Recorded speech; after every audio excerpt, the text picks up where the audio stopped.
En medio de la verdaderamente árida llanura de la antigua Mesopotamia, había una pequeña comunidad que poco a poco se convirtió en el centro del poder, la religión, la ley y el comercio. Esta ciudad es Babilonia, ubicada cerca del río Éufrates en el territorio de lo que hoy es Irak.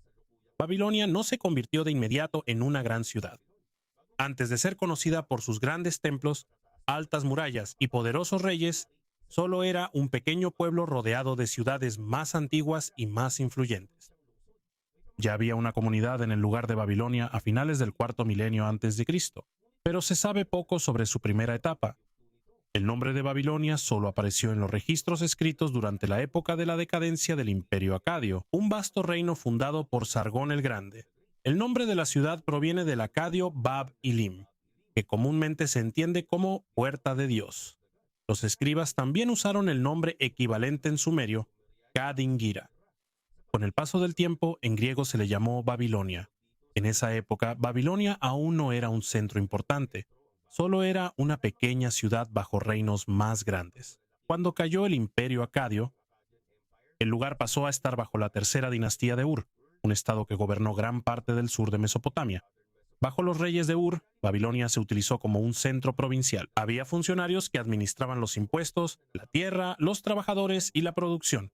Por eso, poco a poco, la ciudad se fue acostumbrando a una administración organizada, lo cual sería importante para su crecimiento en el futuro. La ubicación de Babilonia también ayudó mucho. La ciudad estaba situada cerca del Éufrates y conectada a muchos canales de irrigación.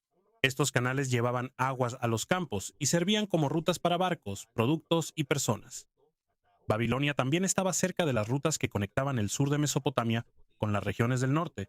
Por eso era fácil que llegaran a la ciudad granos, animales, madera, metales, telas y otros productos que los comerciantes intercambiaban. Sin embargo, Babilonia permaneció a la sombra de ciudades más conocidas como Ur, Uruk, Nippur, Isin y Larsa. Estas ciudades ya tenían templos antiguos, vastas tierras y una larga tradición de liderazgo.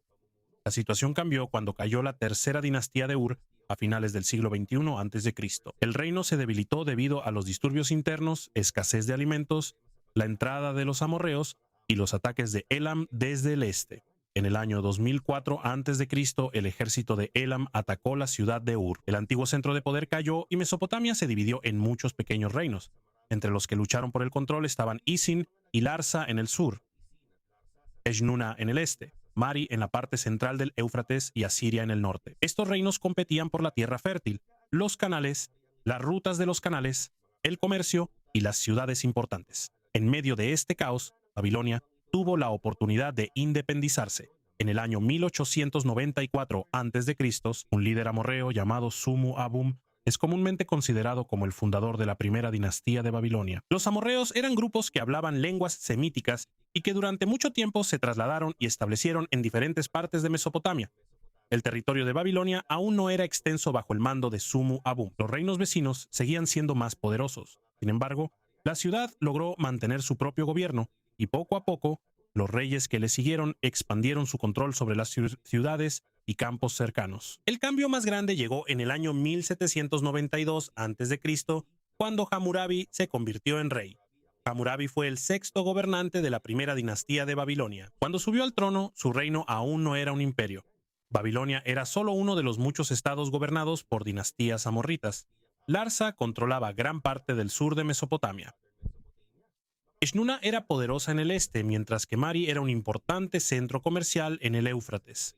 Al norte, Asiria tenía su propia fuerza e intereses. En la primera parte de su reinado, Hammurabi no comenzó de inmediato con grandes conquistas. Primero se dedicó a fortalecer su reino. Hammurabi mandó construir y reparar los canales que proveían de agua a los campos. Los canales eran importantes porque llovía poco en el sur de Mesopotamia. Cuando una dinastía descuidaba o dañaba los canales, el agua no podía fluir, las cosechas podían secarse o las granjas enteras podían inundarse. Hammurabi también organizó la recaudación de impuestos, la administración de las provincias, el mantenimiento de los muros y la vigilancia de las rutas comerciales. De esta manera, Babilonia tuvo suficiente comida, riqueza y gente, y soldados para campañas más grandes. No solo usó la guerra como su estrategia. Hammurabi también hizo acuerdos con otros reyes cuando le convenía, pero las alianzas cambian, dependiendo de la situación. Un antiguo aliado puede convertirse en enemigo cuando cambia el equilibrio de poder. Hacia el final de su reinado, Hammurabi actuó sucesivamente contra los rivales de Babilonia. Primero derrotó a Larsa en el año 1763 a.C. Por esto, las ciudades importantes y las vastas tierras agrícolas del sur de Mesopotamia quedaron bajo el control de Babilonia, incluyendo las áreas alrededor de Ur y Uruk. Después de esto, Hammurabi enfrentó a Eshnuna y a otros poderes en el este y el norte. También tuvo una batalla contra Mari, una ciudad con la que antes había tenido una alianza. Hammurabi conquistó Mari y más tarde destruyó gran parte de la ciudad. Con la caída de Mari, Babilonia obtuvo el control de la importante ruta que pasaba por el Éufrates hacia Siria y otras partes del cercano oriente. En solo unos pocos años, Hammurabi transformó Babilonia de un reino secundario al estado más poderoso en gran parte de Mesopotamia. Su influencia se extendió desde las tierras cercanas al Golfo Pérsico hasta la parte central del Éufrates. Hammurabi no gobernaba directamente cada ciudad todos los días. Utilizaba gobernadores, jueces, oficiales, escribas y líderes locales. Los oficiales enviaban informes sobre impuestos, cosechas, canales, casos judiciales y la situación de los trabajadores. Los escribas se volvieron importantes porque eran quienes registraban todo en tabletas de arcilla. Ellos registraban los contratos, deudas, matrimonios, herencias, ventas de tierras, salarios, impuestos y órdenes del rey. A la par del fortalecimiento del reino, también creció la importancia del dios patrón de Babilonia, Marduk. Cada gran ciudad de Mesopotamia tenía un dios principal considerado su protector.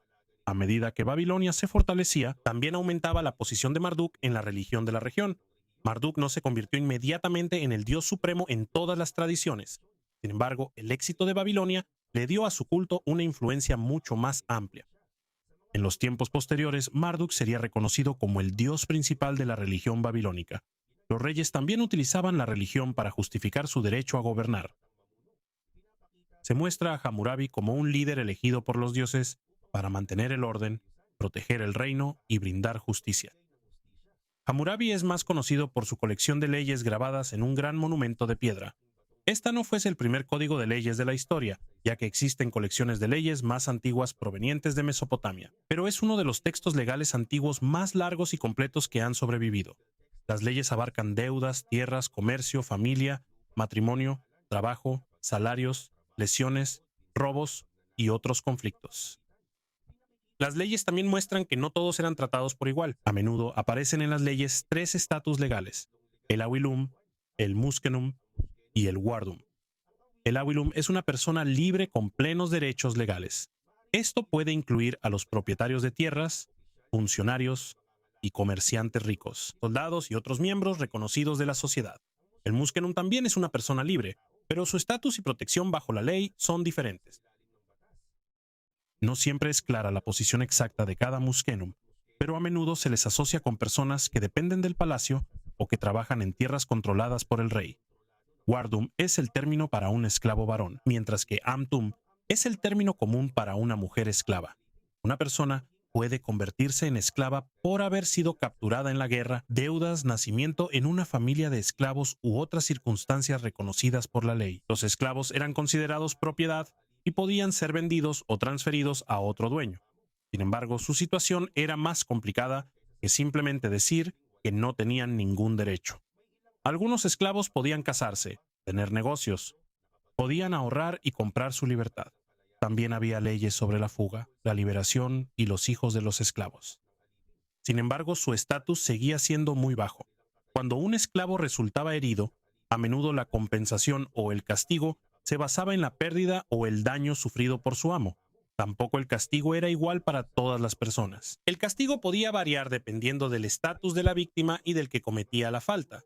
La compensación era mayor si el daño se hacía a una persona de alto estatus, mientras que el valor era menor si la víctima era un esclavo. Aquí se puede ver que las leyes de Hammurabi no se basaban en la idea moderna de que todos son iguales ante la ley. El objetivo de estas leyes era mantener el orden en una sociedad claramente dividida según la riqueza, el trabajo, el género y el estatus. La familia también era importante en la vida de los babilonios. Por lo general, el hombre era reconocido como el jefe del hogar. Él tenía la principal autoridad sobre los bienes, el trabajo, el matrimonio y el futuro de sus hijos. Las mujeres también tenían derechos, especialmente en las familias que poseían propiedades. Ellas podían recibir herencia, tener dote, poseer tierras, administrar negocios, prestar dinero y comparecer ante un tribunal. Algunas mujeres también servían como sacerdotisas en los templos. Algunas de ellas provenían de familias ricas y tenían sus propias tierras, casas, trabajadores y negocios. Sin embargo, la mayoría de la política, el ejército y el liderazgo público seguían estando controlados por los hombres. Los templos no solo eran lugares de adoración, también eran grandes instituciones económicas. Poseían tierras, animales, almacenes, talleres y trabajadores. Algunos templos también prestaban dinero y recibían ofrendas de la gente. Bajo el gobierno de Hammurabi, Babilonia unió el poder del palacio, el templo, el ejército, el comercio y la escritura organizada. La que antes era una pequeña ciudad se convirtió en la capital del reino más poderoso de Mesopotamia. Pero el nuevo imperio dependía en gran medida de la capacidad y autoridad de Hammurabi. Después de su muerte, los reyes que le siguieron enfrentaron rebeliones, invasiones, pérdida de territorio y el debilitamiento gradual del reino que él había construido. Una de las cosas más conocidas que dejó Hammurabi fue la colección de leyes grabadas en un gran monumento de piedra. Contenía más de 200 decisiones legales sobre tierras, negocios, deudas, trabajo, familia, robos y otros conflictos. En la parte superior del monumento se puede ver a Hammurabi frente a Shamash, el dios del sol y la justicia. Esta imagen muestra que el poder del rey y la aplicación de la ley tienen la bendición de los dioses. Esta no fue la primera colección de leyes en Mesopotamia. Existen leyes más antiguas que se hicieron antes de la época de Hammurabi. Sin embargo, es uno de los textos legales más largos y mejor conservados de la antigüedad. Tampoco el castigo era igual para todos. La sentencia dependía del estatus de quien cometía el delito y de la víctima. En algunos casos se utilizaba el principio de ojo por ojo, especialmente cuando ambos lados tenían el mismo estatus. En otros casos se imponía una multa o una compensación por daños. También había reglas para las viudas, huérfanos, agricultores, trabajadores y personas endeudadas. El objetivo de las leyes era mantener el orden y fortalecer la autoridad del rey en todo el reino. Además de las leyes, Babilonia también estuvo asociada durante mucho tiempo con una historia controvertida sobre la llamada prostitución en los templos. El historiador griego Heródoto escribió que cada mujer babilónica tenía que tener relaciones sexuales una vez con un extraño en el templo de una diosa. Esta historia ayudó a formar la imagen de Babilonia como una ciudad de lujo y pecado. No hay evidencia arqueológica o escrita clara que demuestre que existía una prostitución organizada en los templos que involucrara a todas las mujeres de Babilonia. Había mujeres que servían como sacerdotisas en los templos de Ishtar y de otros dioses. Sin embargo, no está claro si sus rituales incluían actividades sexuales literales. Es posible que algunos escritores griegos hayan malinterpretado o exagerado las ceremonias relacionadas con la fertilidad, la música, la danza y el matrimonio simbólico de los dioses. Sin embargo, la historia se difundió en varias obras y llegó a formar parte de la mala reputación de Babilonia en épocas posteriores. Tras la muerte de Hammurabi, en el año 1750 a.C., su hijo Samsu-Luna heredó el vasto reino. Sin embargo, es más difícil mantener un imperio que conquistarlo. Algunas ciudades del sur de Mesopotamia, incluyendo Larsa y Uruk, se rebelaron.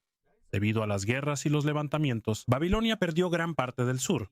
Al mismo tiempo, Asiria comenzó a fortalecerse en el norte. También aparecen en los registros los casitas, grupos que provenían de las montañas al este de Mesopotamia. Al principio, eran conocidos como soldados, trabajadores e invasores. Más tarde, se establecieron en Babilonia y se volvieron más activos en la política de la región. El territorio de la primera dinastía de Babilonia continuó reduciéndose. Alrededor del año 1595 a.C., el rey hitita Mursili I atacó la ciudad. Los hititas provenían de Anatolia, la gran región que ahora forma parte de Turquía. El ejército hitita atacó y saqueó Babilonia rápidamente. Terminó el reinado de la dinastía que comenzó con los amorreos y que en ese momento estaba liderada por su último rey, Samsu-Ditana. Los hititas no se quedaron en Babilonia. Regresaron a Anatolia después de tomar su botín.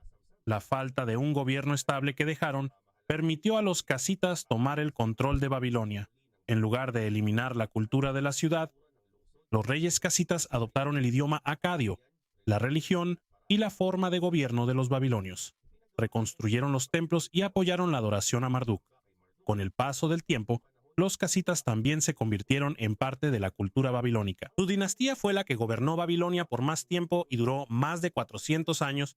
Durante este tiempo, Babilonia estableció relaciones con Egipto, el imperio hitita, Asiria y otros grandes reinos. En las cartas encontradas en Egipto, los reyes de Babilonia y el faraón se llamaban entre sí grandes reyes y se consideraban iguales. Esto muestra que Babilonia seguía siendo una potencia importante en el mundo de la Edad de Bronce, pero al llegar finales del siglo XIII a.C., Asiria ya se estaba fortaleciendo. Durante la época de Tukulti-Ninurta I, Asiria derrotó al rey casita Caxilas IV y conquistó Babilonia temporalmente. La dinastía casita logró recuperarse, pero ya no pudo restaurar completamente su antiguo poder. En el año 1155 a.C., Elam atacó Babilonia. Los invasores llevaron a la ciudad de Susa muchas riquezas y estatuas sagradas, incluyendo la estatua de Marduk. Aquí terminó definitivamente el dominio de los casitas. En los siglos siguientes, las dinastías en Babilonia cambiaron varias veces. Hubo épocas en que la ciudad logró recuperarse, pero a menudo quedaba atrapada en los conflictos entre líderes locales, arameos, caldeos, elamitas y asirios. Para el siglo VIII a.C., Asiria se convirtió en el imperio más poderoso de la región. Tiglat-Pileser III fue sometiendo poco a poco a Babilonia bajo su poder. En el año 729 a.C., él mismo tomó el título de rey de Babilonia. Babilonia seguía siendo una ciudad sagrada, pero su libertad ya era limitada. Cuando los babilonios se rebelaban, Asiria enviaba un ejército para recuperar el control. El castigo más severo llegó bajo Sennacherib. Después de varias rebeliones consecutivas, el ejército asirio atacó y destruyó Babilonia en el año 689 a.C. Derribaron los edificios, robaron los tesoros y destruyeron gran parte de la ciudad. Mucha gente en Mesopotamia se enojó y tuvo miedo por lo que hizo Sennacherib, ya que Babilonia seguía siendo considerada un centro sagrado. Por eso, su hijo Esarhadón intentó arreglar la relación con la ciudad. Esarhadón reconstruyó Babilonia y restauró los templos y el culto a Marduk.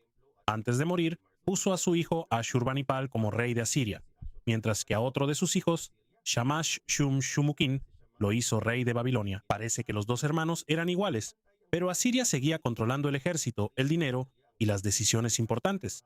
Por eso, Shamash-Shum-Shumukin se rebeló en el 652 a.C. Pidió ayuda a los caldeos, arameos, árabes y elamitas para devolverle la libertad a Babilonia. La guerra duró varios años, pero el ejército de Ashurbanipal era más fuerte. En el 648 a.C., Babilonia cayó de nuevo después de un largo asedio. Asiria restableció el control directo sobre la ciudad y sus alrededores. Eligió a los líderes a quienes permitiría gobernar allí. Sin embargo, el dominio de Asiria no duraría mucho. En la segunda mitad del siglo VII a.C., el imperio que durante mucho tiempo controló el cercano oriente comenzó a debilitarse. El debilitamiento de Asiria le daría a Babilonia la oportunidad de resurgir y de formar un imperio más famoso que todos los anteriores. En el 626 a.C., el líder caldeo Nabopolassar encabezó la rebelión contra Asiria. Expulsó a los soldados asirios y se proclamó rey. Así comenzó el imperio neobabilónico. Nabopolassar se alió con los medos, un poderoso grupo de la región que hoy es Irán. Atacaron a Siria al mismo tiempo. En el año 612 a.C., Nínive, la capital del imperio asirio, cayó. Tras la destrucción de su antiguo enemigo, Babilonia volvió a ser la potencia más fuerte de Mesopotamia. Cuando Nabopolassar murió en el año 605 a.C., su hijo Nabucodonosor II lo sucedió. Bajo su liderazgo, el imperio neobabilónico alcanzó su máximo poder. Nabucodonosor amplió el control de Babilonia sobre el Levante, la región que hoy incluye Siria, Líbano, Israel, Palestina y Jordania. Uno de los reinos que conquistó fue Judá, cuya capital era Jerusalén. En el año 597 a.C., Jerusalén se rindió después de ser sitiada por el ejército de Babilonia. Nabucodonosor reemplazó al rey y llevó a Babilonia a algunos miembros de la familia real, oficiales, soldados, sacerdotes y artesanos calificados. Puso como nuevo rey a Sedecías, pero después Sedecías se rebeló y confió en la ayuda de Egipto.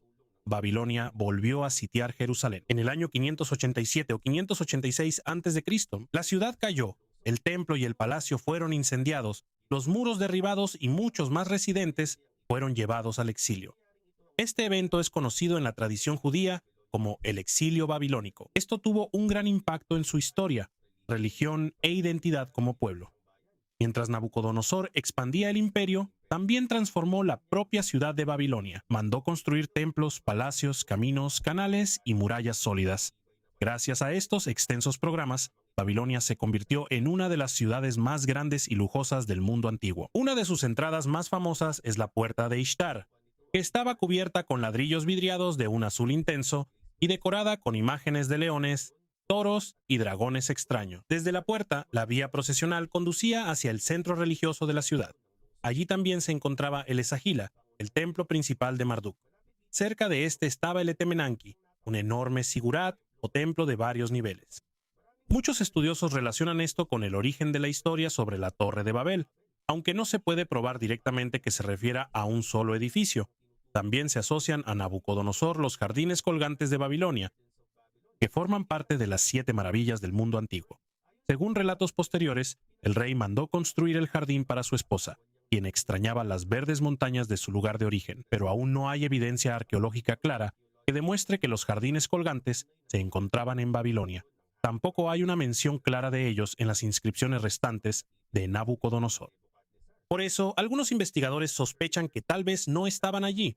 Se ha relacionado el origen del jardín con la historia, y sigue siendo uno de los mayores misterios sobre la antigua Babilonia. Nabucodonosor gobernó por más de 4 décadas. Tras su muerte en el año 562 a.C., los reyes cambiaron rápidamente. En solo unos pocos años, hubo golpes de estado y asesinatos dentro del palacio. En el año 556 a.C., Nabonido se convirtió en rey. No era miembro directo de la familia de Nabucodonosor. Era muy devoto al culto de Sin, el dios de la luna, y brindó un gran apoyo a sus templos. Nabonido también vivió mucho tiempo en Taima, un oasis en el norte de Arabia. Mientras él estaba ausente de Babilonia, su hijo Belsasar se encargó de muchos asuntos del reino. Debido a que Nabonido no podía realizar personalmente los rituales importantes de Marduk, la tensión entre el rey y algunos poderosos sacerdotes de Babilonia se intensificó. Mientras tanto, al este, el imperio persa se expandía rápidamente bajo Ciro el Grande. Ciro ya había conquistado Media y Lidia antes de enfrentarse a Babilonia. En el año 539 a.C., los persas derrotaron al ejército de Nabonido cerca de Opis. Después de esto, el ejército de Ciro entró en Babilonia sin librar una gran batalla dentro de la ciudad. La historia sobre desviar el Éufrates proviene de relatos posteriores y no está claramente respaldada por registros contemporáneos. Ciro se presentó como el restaurador del orden, respetó los templos y apoyó la adoración de los dioses locales. También se devolvieron algunas estatuas sagradas que Nabonido había llevado a Babilonia desde otras ciudades. En su inscripción oficial, Ciro declaró que Marduk lo aceptó como rey legítimo. Este respeto por las tradiciones locales ayudó a que los sacerdotes y funcionarios de la ciudad lo aceptaran. En el año 539 a.C., el imperio neobabilónico llegó a su fin y Babilonia pasó a formar parte del imperio persa. La importancia de Babilonia no desapareció de inmediato. Siguió siendo un próspero centro de comercio, administración, religión y aprendizaje bajo los persas.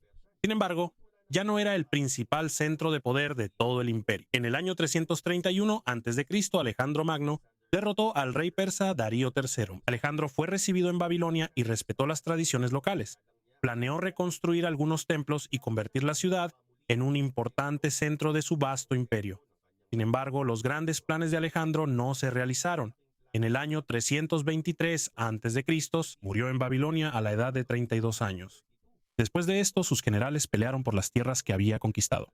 Babilonia pasó al imperio seleucida. Sin embargo, Seleuco I fundó una nueva ciudad llamada Seleucia, en el río Tigris. Poco a poco, los funcionarios, comerciantes y residentes de Babilonia se mudaron allí. Algunos templos siguieron siendo utilizados durante muchos años. Los eruditos babilonios también continuaron registrando los movimientos de los planetas, eclipses, precios de los productos y acontecimientos importantes. Pero a medida que el comercio y el gobierno se trasladaban a las nuevas ciudades, la población de Babilonia fue disminuyendo poco a poco. Los canales, edificios y templos fueron descuidados. La gente también tomó los ladrillos antiguos para usarlos en otras construcciones.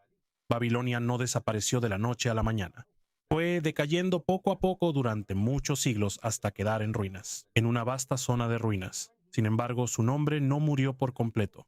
Babilonia se conservó en las tabletas de arcilla, restos arqueológicos y relatos en diferentes religiones y culturas. Babilonia comenzó como una pequeña comunidad.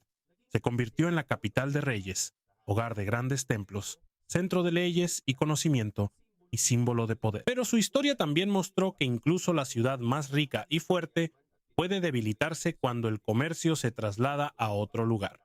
El gobierno cambió y surgieron nuevos centros de poder. Aunque la antigua ciudad desapareció, la influencia de Babilonia permaneció. Sus leyes, literatura, registros astronómicos, sus edificios y leyendas continúan moldeando la manera en que entendemos las primeras civilizaciones del mundo.